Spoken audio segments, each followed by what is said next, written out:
Bonjour, c'est Émilie et aujourd'hui je viens vous parler de la prochaine pleine lune qui aura lieu le 5 février à 19h30 à heure de Paris.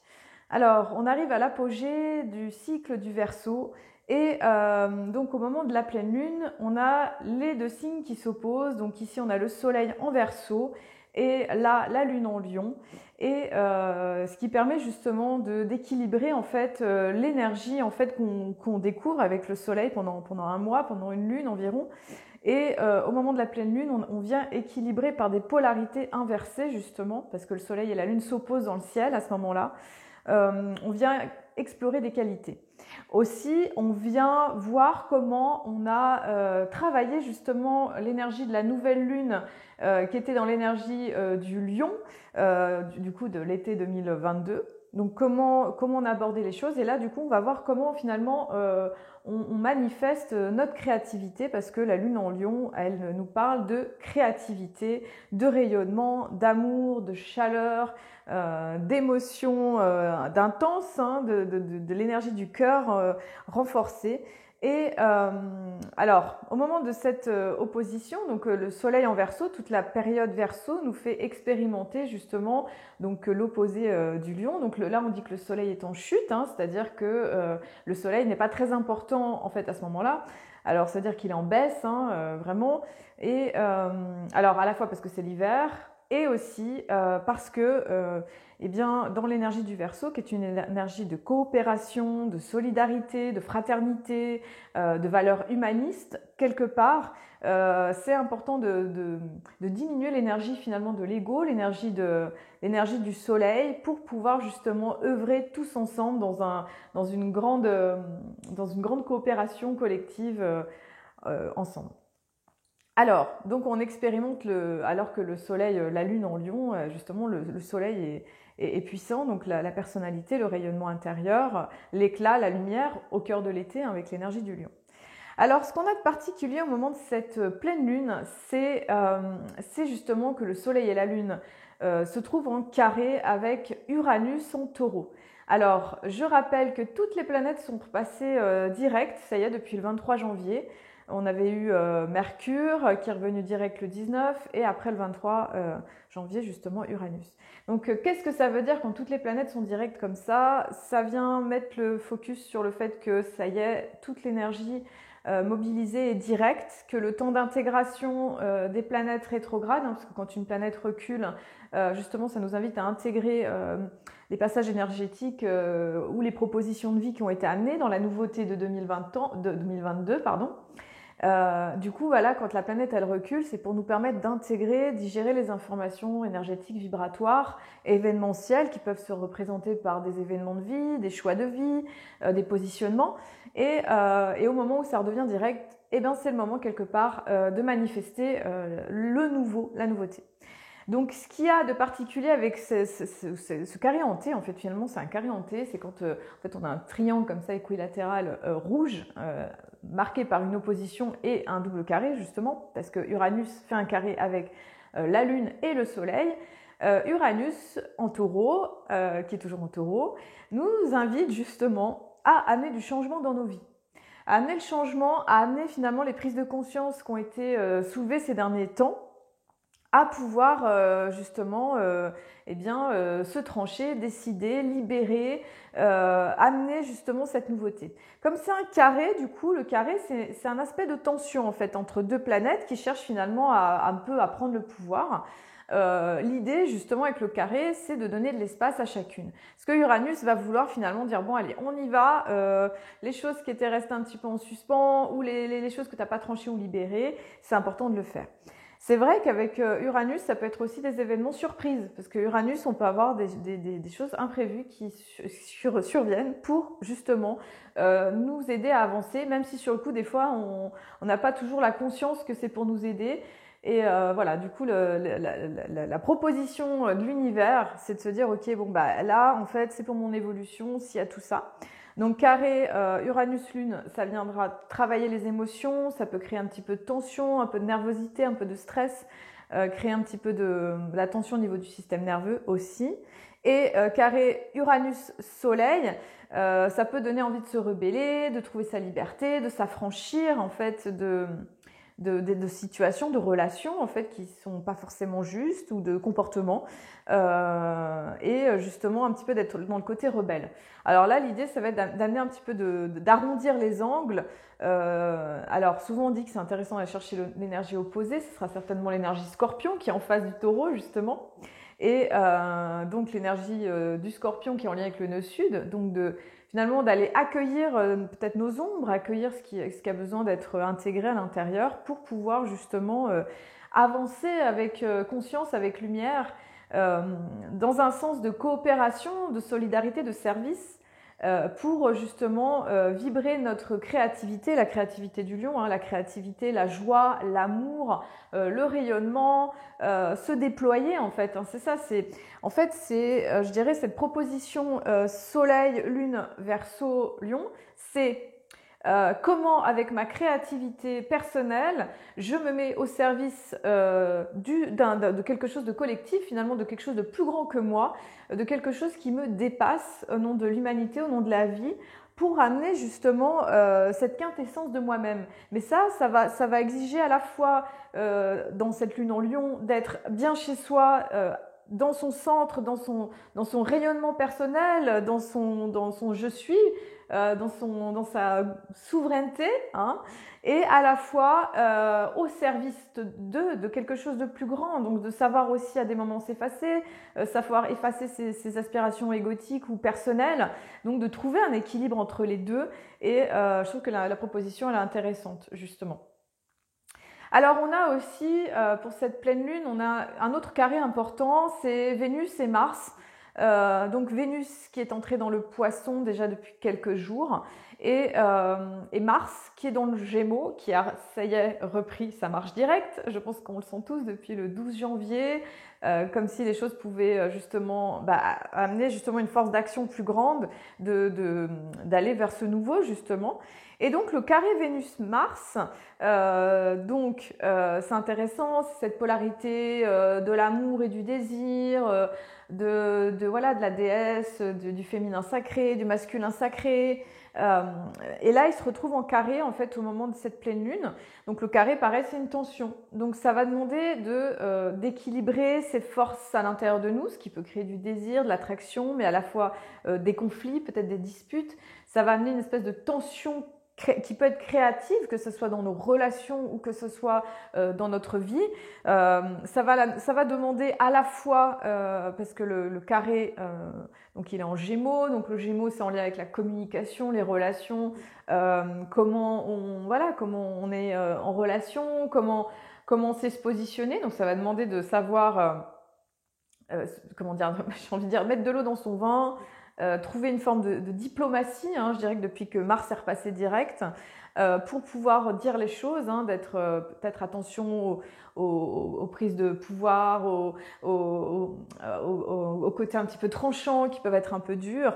Et Vénus Poisson, au contraire, elle est très dans cet amour inconditionnel, dans cet amour qui englobe le tout, qui est presque très spirituel, qui est peut-être même presque un peu trop vulnérable dans ses sentiments. Et ça va demander de trouver un équilibre finalement entre cette force de sentiment Vénus-Poisson, hein, très intense, très neptunienne, très portée par le rêve, un peu comme la sirène en fait qui est là, dans sa beauté, mais aussi parfois dans son illusion. Et Mars en Gémeaux, qui est un peu ce troubadour de la cour du roi, qui a quelque chose à dire et qui, par ses messages, va forcément faire avancer les consciences en fait par tout ce qui va être délivré.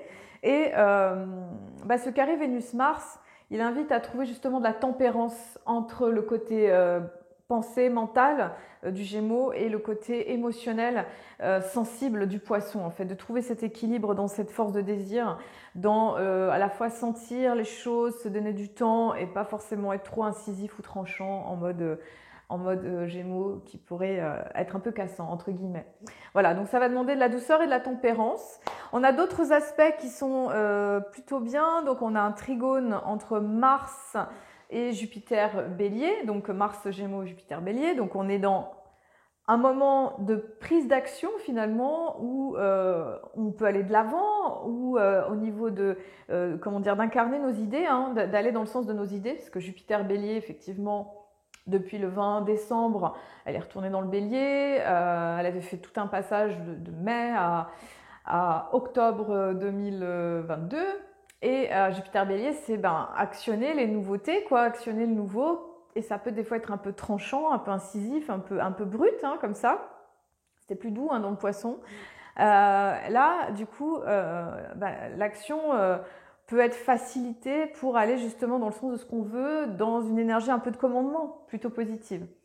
Et puis, nous avons aussi Mars qui est en trigone avec le soleil, donc ça c'est super, donc une énergie d'action qui est là, une énergie yang qui nous pousse justement à avancer dans le sens de ce qu'on souhaite, où finalement c'est plus facile d'agir là, de prendre des choses en main tout en s'écoutant parce qu'on est encore dans l'hiver, voilà.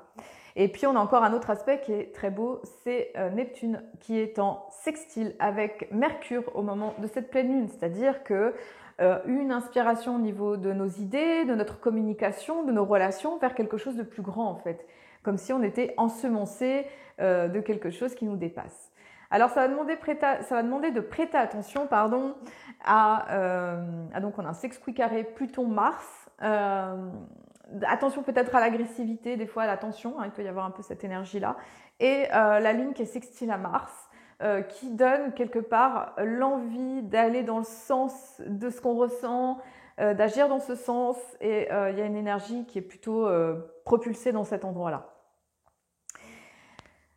Alors, plusieurs choses à vous dire. Donc aussi, je fais une conférence le vendredi 3 février à la librairie Delphica pour parler des énergies de 2023, de ce qui s'en vient bientôt là, avec le mois de mars qui va être assez intense au niveau des changements planétaires.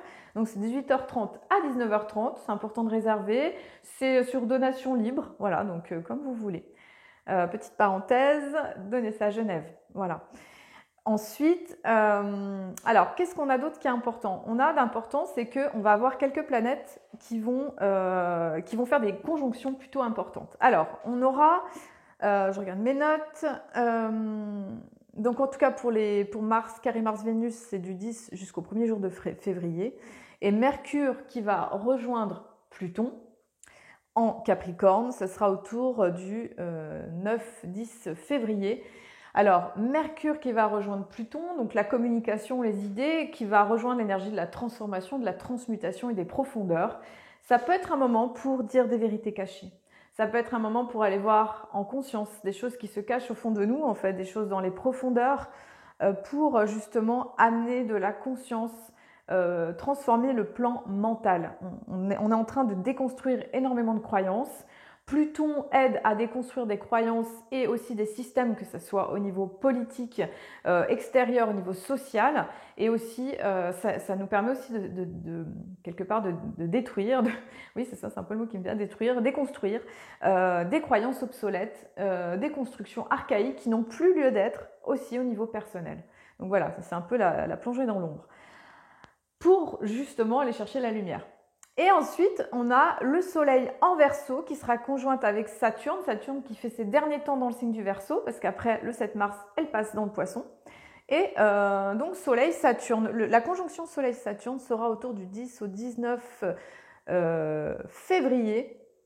Et avec, exact le 14 février. Donc là, c'est cette idée justement de concentration, de centrage, de profondeur.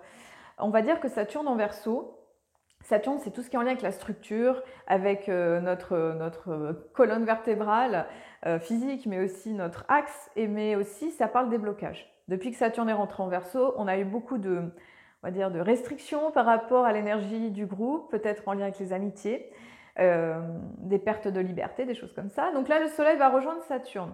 Donc peut-être ça va nous montrer les endroits où il y a des limitations, les endroits où on peut se sentir un peu frustré, et en même temps, peut-être voir dans les groupes les choses qui bloquent, les choses qui dysfonctionnent pour pouvoir justement les améliorer, pour pouvoir aller de l'avant. Ou alors on peut se sentir aussi un peu freiné par l'énergie du groupe parce que soit on a envie de construire des choses personnellement. Donc l'idée, ça va être d'utiliser cette sagesse propre au Verseau, cette concentration propre au Verseau, cette rigueur aussi. Il peut y avoir une forme de rigueur parce que une des planètes du Verseau, c'est Saturne, donc la rigueur, la concentration. Donc il va y avoir cette énergie-là qui peut permettre justement d'amener de l'évolution par rapport à la conscience du collectif, du groupe, des amitiés, peut-être des endroits où vous êtes impliqués avec d'autres personnes, de pouvoir justement avoir des défis, des adversités pour pouvoir grandir. Ensuite, nous avons Vénus qui va rejoindre Neptune. Donc là, c'est un peu le contraire. Donc, on a l'amour plutôt concret, l'amour physique, la créativité qui va rejoindre l'amour inconditionnel dans le Poisson. Donc, il y a quelque chose d'une dimension, d'une octave de l'amour d'un vibratoire qui s'harmonise à quelque chose de divin, quelque chose de très inspiré. Donc, ça peut mettre face aux illusions affectives, à l'idéal justement intérieur. Ça peut donner un côté fusionnel dans les relations. Mais c'est pas que les relations. Ça peut être en lien aussi avec notre créativité personnelle, principalement la musique, parce que le Poisson est très relié au son, mais pas que. Il peut y avoir une dimension justement un peu d'inspiration reliée au divin, reliée à quelque chose de supérieur, qui nous demande quelque part de canaliser, de se laisser traverser, d'être une coupe pour faire le canal finalement d'une créativité inspirée de quelque chose de plus grand que nous en fait. Voilà. Donc il y a une dimension de beauté. Vénus-Neptune, c'est du 16 au 19 février, en lien avec le rêve, l'imaginaire aussi. Donc c'est un bon moment pour rêver et imaginer. Donc c'est comme s'il y avait ce temps de construction et puis ce temps de rêve qui était important aussi. Voilà, écoutez, je crois que j'ai fait le tour de la carte du ciel pour la pleine lune et pour les jours qui arrivent après. Pour le calendrier Maya galactique. Donc, on achève la lune 7 de la syntonisation. C'est cette lune en lien avec le singe qui nous permet de voir comment on canalise, comment on est inspiré, comment on reçoit les informations et comment on joue, on s'amuse avec agilité, habileté. Cette lune 7, elle finit du 10 janvier au 6 février. Ensuite, nous abordons la lune 8 qui est la lune galactique. C'est celle qui nous permet de voir si on vit notre rêve, si je vis ma réalité et la réalité de ce que je pense en fait, de ce que je crois en fait. Et elle est en lien avec justement comment je suis intègre avec moi-même. C'est intéressant parce qu'on a parlé d'intégrité avec Saturne aussi. Ensuite, est-ce que je vis ce que je crois en fait? Voilà, est-ce qu'il y a un décalage entre ce que je crois, ce que je pense de moi et ce que je manifeste, et ce que j'expérimente dans mon quotidien? Donc, on va avoir la dernière onde, on va avoir ce passage de la fin du Tzolk'in au nouveau Tzolk'in, c'est-à-dire qu'on a l'onde du dragon rouge qui commence le 6 février jusqu'au 15 février. Donc là, on aborde un nouveau cycle dans le Tzolk'in qui correspond à 260 jours, c'est le temps de 9 mois, le temps d'une gestation d'un humain. Et là, on a un cycle qui recommence.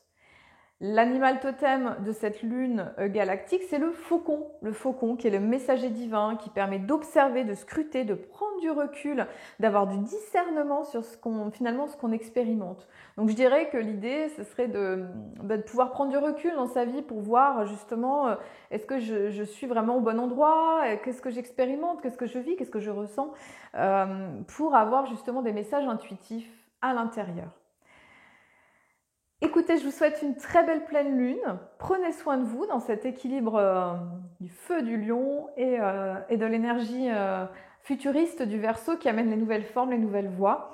Je vous souhaite d'être inspirés pour créer ce nouveau dans vos vies. Et puis, prenez soin de vous déjà. Et puis aussi, oui, je voulais dire que le 1er février, c'est l'énergie d'Imbolc. C'est cette énergie d'une fête celtique très importante qui correspond à l'énergie de Sainte Brigitte. La Chandeleur aussi.